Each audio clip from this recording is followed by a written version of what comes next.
can barely listen to that music without tearing up. It is so beautiful. And if you recognized it, it is the Richard Payne Trio,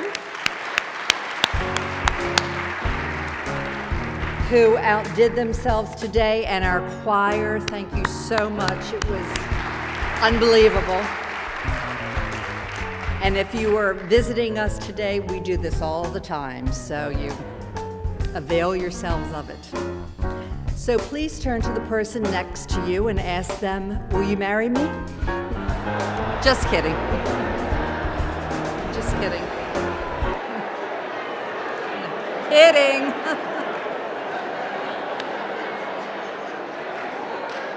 Kidding.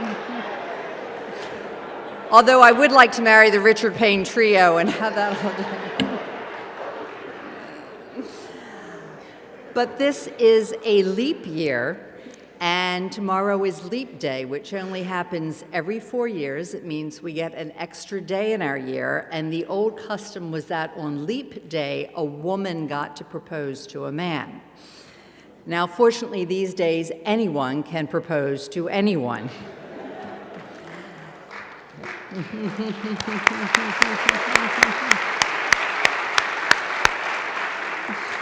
And all that has nothing to do with my topic today, except for the fact that tomorrow we do get an extra day, and that won't happen for another 4 years. So I would encourage you tomorrow to do something special with that day, and I will have a few suggestions as we go along. But today I would like to talk about a problem that is facing many of us on a daily basis, and that is other people. Yes, my friends. It is something that can trip us up almost every day if we are not careful. Other people. I can fall off the spiritual path so quickly your head would spin. And this dealing with other people reminds me of that prayer I love that says, "Dear God, so far today I have done really well.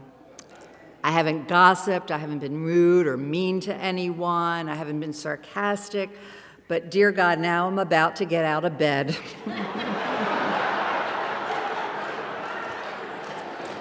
And I'm really going to need your help.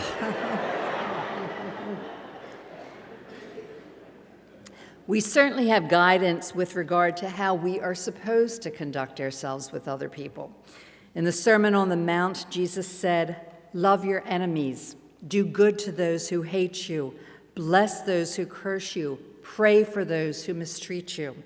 If someone strikes you on one cheek, turn to him the other also. And if anyone would sue you and take your tunic, let him have your cloak as well. And if anyone forces you to go 1 mile, go with him 2 miles. Give to the one who begs from you, and do not refuse the one who would borrow from you." Well, that's certainly one approach. But the fact is, I have discovered the secret to this other people problem. And the secret is that ultimately, the problem is always me. It's me, it's me, it's me. And even when the other person has done something wrong, or has been really rotten to me, or is just a disagreeable person, it's my reaction that determines everything that happens next. Or it's just the fact that I'm engaging with that person, or in many cases, engaging again with that person. So it still comes down to me. And the people I'm struggling with are generally people I have subconsciously drawn into my life. If I tend to be a caretaker, I will draw into my life people who need being taken care of. If I don't love and respect myself, I will find people who feel the same way about me. But when I become emotionally and spiritually healthy and balanced, I will find myself surrounded by like-minded people. And the only answer I have found over many years to my dilemma of other people is to pray, to turn it over, to let go and let God, to pray, "Dear God, bless them, heal me." Dear God, please have me see this as you would have me see it. Marianne Williamson writes in her great book, Illuminata, we experience God's peace and harmony to the extent to which we love, forgive, and focus on the good in others and in ourselves. So we will be experiencing God's love to the extent we see that peace and harmony and goodness in others and in ourselves. I also know that when I am blaming someone else, I become a victim. And I'm giving that person all my power. And I forget that I get to choose how I'm going to feel. And that's hard because I know it doesn't feel that way in the moment. In the moment, it does not feel like I have a choice. And maybe initially I don't. When that immediate rush of anger or frustration comes over me, it's involuntary. But what happens next is what I do have control over. What I do, what I say, what I do not say, that's what I can control. I actually had an example a few weeks ago, and you've all heard many stories about my son, Alex, who is now 15. And the other Saturday, he was acting like a complete teenager. So my usual strategy is a mature one. I yell or shout, or I get angry and I stop talking altogether. But this time, after I got angry, I realized I had a choice in what happened next. So I said to Alex, nicely, I'm going to take the dog for a walk. And I put the dog in the car, I took her down to the canal, I put my earbuds in, I played my music, I prayed, and I calmed myself down. And I also told God that I knew things could turn around between Alex and me, and that was the vision I was going to hold. Because as Unity students, we know the power of holding those visions in our minds. And I went back home, and Alex was great. And I was much different myself. And that was a real lesson to me, that I could choose my response to something, and that my response could change everything. But the other thing I was reminded of was that praying once about a problem really isn't a winning strategy. If I only turn to God when things get tough, I will just lurch from crisis to crisis. And I believe in the line that says, if it is not happening in my day, it is not happening in my life. And if I am praying every day, reading my spiritual literature, meditating, then my reactions to other people will be much different. Proverbs 12, verse 16 tells us that we should have patience in our relationships. A fool shows his annoyance at once, but a prudent man overlooks an insult. Now think about that. When was the last time you overlooked an insult? Can you overlook an insult? Now that's different than not responding to an insult, because I can do that. You can insult me and I can definitely not respond. Sometimes I won't respond to you for weeks.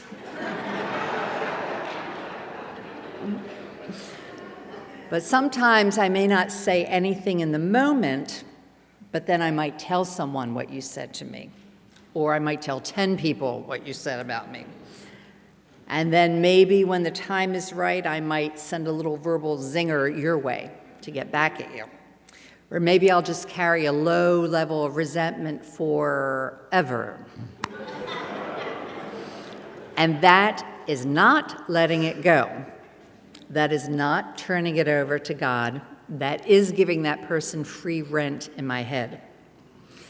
There's a saying that goes, the true mark of maturity is when someone hurts you and you try to understand their situation instead of hurting them back.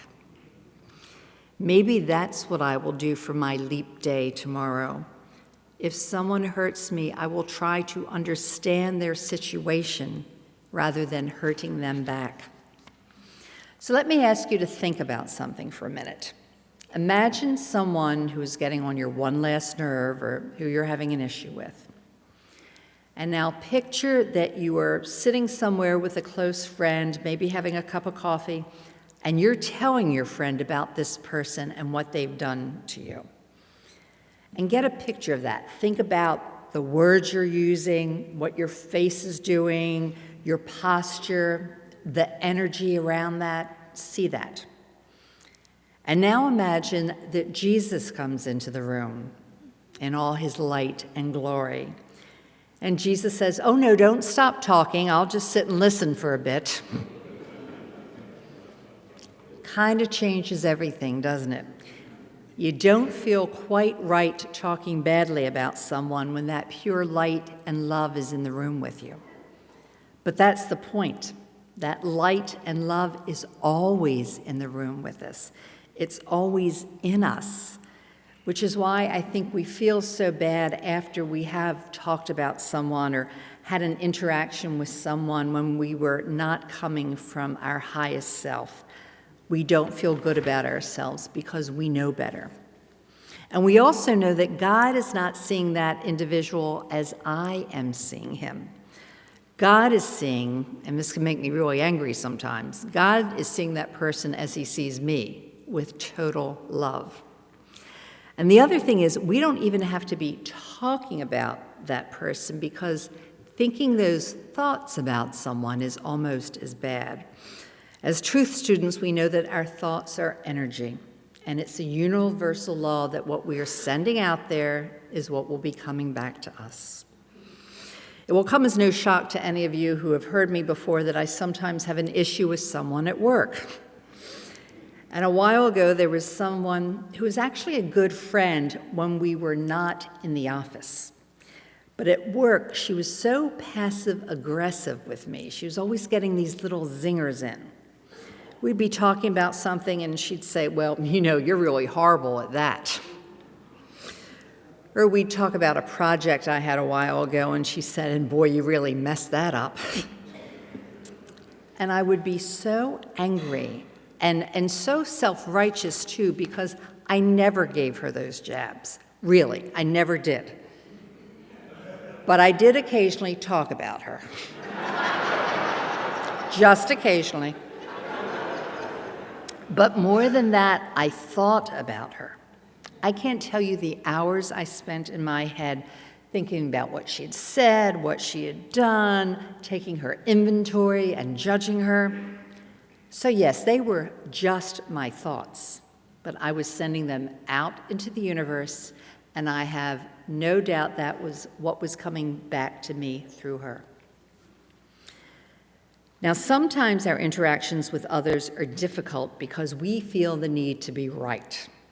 And I normally don't think that's an issue for me. But a few months ago, I had gone for a bike ride, and my son had also gone on a bike ride with a friend, and we ended up in the same general area. So we texted each other that we would meet on this corner and then bike home together. But I said to hurry because I didn't want to bike home in the dark. So I'm waiting, and he's not coming, and I'm getting more anxious and more angry, and finally he gets there much later than I wanted, and we're biking home, and I'm yelling, "Now we're biking in the dark because you were late." And he's saying, "It's not dark." And I'm saying, "Yes, it is. People's headlights are on." And he said, "They turn their lights on when it rains, too." And I said, "Yeah, because it's dark when it rains." And I said, "And now look, the street lights are on because it's dark." And he said, "They always go on before it gets really dark." And I finally realized I am arguing with my child about whether or not it's dark out. Stop, just stop. I was never going to win, but I was right. Another example was just recently, Alex had an appointment at the Apple store because his phone was broken. But he's dragging his feet, and he's not getting ready, and we're not getting out the door, and I'm telling him, "If you're late, we're going to miss the appointment." And, of course, we're late, and I'm thinking, we're going to miss the appointment. We get there, and the salesman says, "Well, you're over 10 minutes late, and we have a rule that if you're 2 minutes late, we consider you late, and we give up the appointment." And I said, "Yep, I told him we were going to miss it." And then the guy said, "But we can still fit you in." And I thought, Katherine, you so desperately wanted to be right. You wanted to show him. It wasn't my finest hour. It was my ego in charge, my ego run riot. Would you rather be right or be happy? What does it cost us to let it go? To let go and let God. Dear God, bless them, change me. Dear God, help me see this situation as you would have me see it. Now, again, I'm not saying there are not some very challenging people out there. We all know difficult people, and we all know people with huge egos, people who are going to be very disappointed the first Easter after their death. Get it?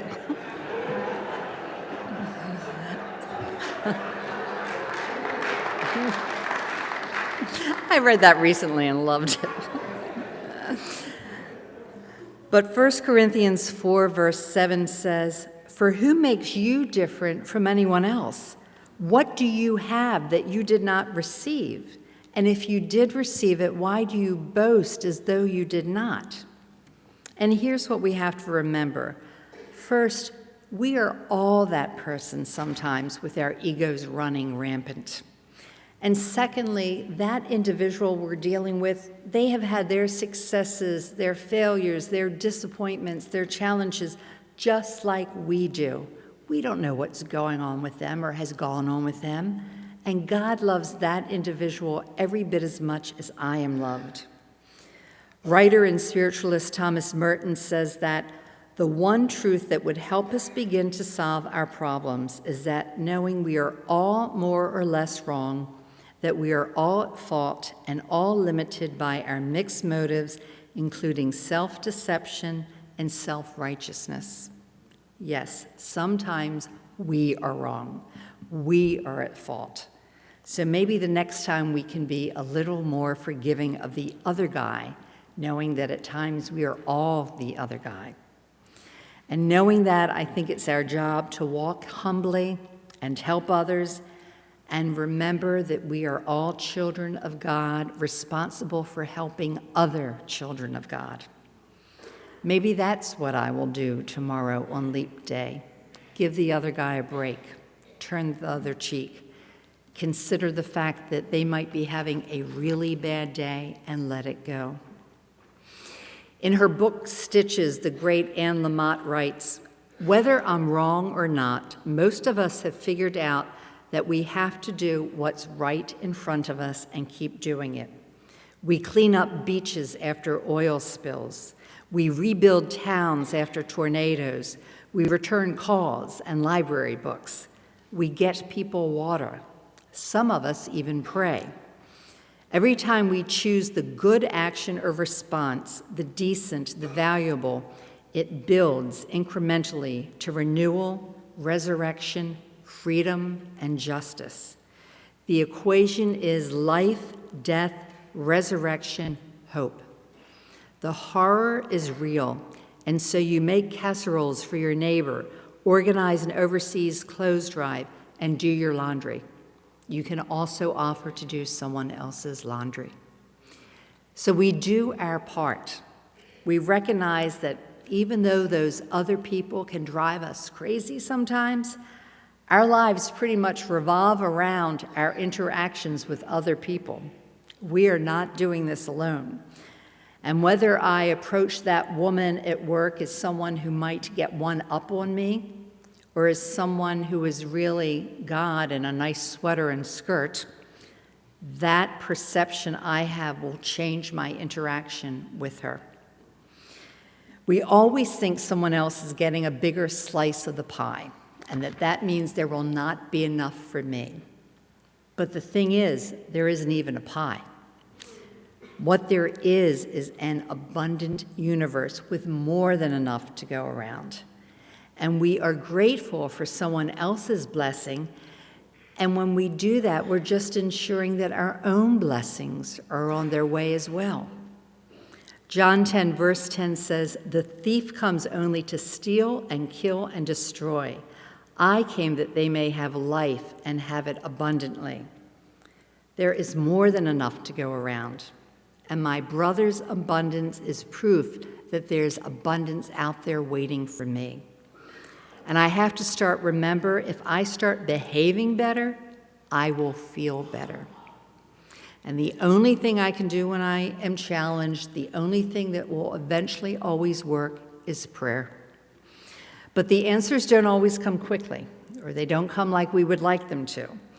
But they come, sometimes through a sudden inspiration, through something somebody says to us, through a song, through something they read. It might not always be on our time frame, it might be on God's time frame, but the answers always come. Maybe it all comes down to John 15, verse 12. This is my commandment, that you love one another as I have loved you. That is a commandment, not a suggestion. That you love others as I have loved you. And that's a love without conditions, with no strings attached, and with total and complete forgiveness and compassion built into it. And maybe that can be our goal for tomorrow, for Leap Day. That one extra day we're getting this year, that we love one another. Just imagine how this world would change if everyone just loved one another. But we don't have to wait for everyone else to do it. It can start with us. Tomorrow, let us love one another. Thank you.